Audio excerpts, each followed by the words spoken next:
Question given है बेटा, pressure of a gas filled in a closed container increased by 0.4%. If is the temperature increases by 1 degree centigrade, find the final temperature of the gas.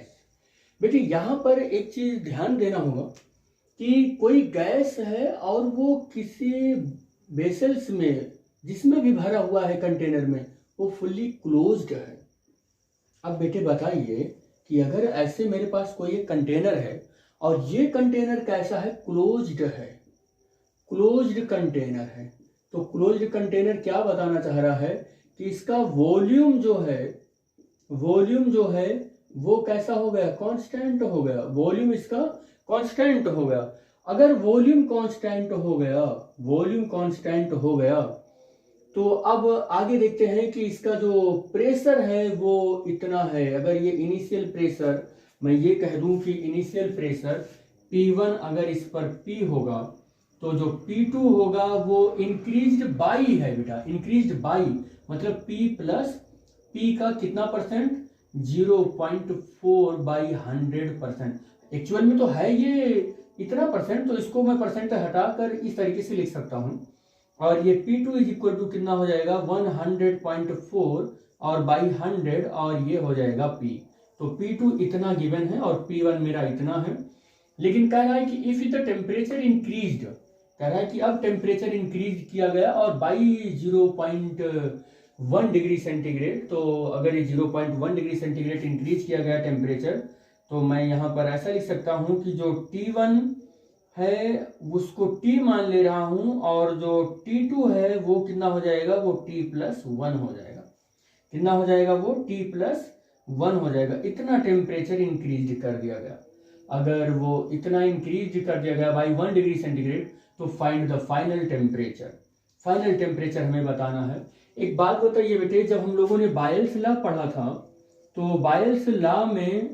बायल्स law में हम लोगों ने क्या देखा था कि एट अ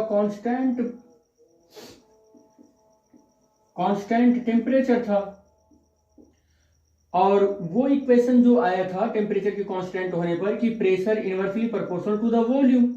लेकिन जब हम लोगों ने चार्ल्स लॉ पढ़ा तो हम लोगों ने क्या देखा कि एट अ कांस्टेंट प्रेशर देखा। और जब कांस्टेंट प्रेशर देखा तो यहां पर जो निकल कर आया वो प्रेशर कांस्टेंट हो गया, तो वॉल्यूम और टेम्परेचर के साथ जो रिलेशन आया वो ये था। और जब हमने गैलूसिक लॉ देखा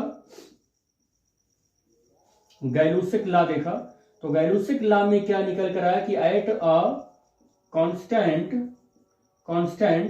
वॉल्यूम, तो कांस्टेंट वॉल्यूम जब निकल कर आया यहां से कांस्टेंट वॉल्यूम निकाला, तो जो इक्वेशन निकल कर आया है वो P directly proportional to the temperature.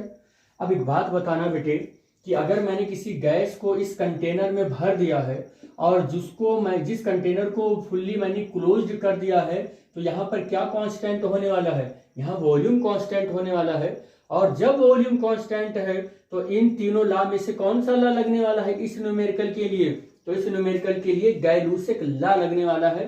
Pressure is directly proportional to the temperature at a constant volume.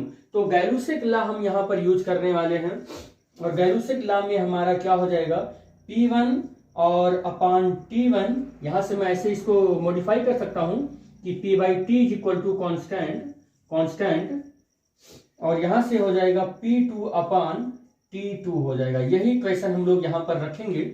और P1 की प्लेस पर हम लोग P रखने वाले हैं, और T1 की प्लेस पर T, और P2 की प्लेस पर ये वैल्यू 100.4 बाई 100 और इंटू P, और T2 की प्लेस पर हम लोग रखने वाले हैं T प्लस 1। और ये फिर हमारा जो P है ये इससे कैंसिल हो जाएगा और क्रॉस मल्टीप्लाई कर लेते हैं, तो T plus 1 upon T is equal to 100 और 0.4 अपान 100, और T plus 1 is equal to into 100 और इज इक्वल टू ये 100.4 और इंटू T।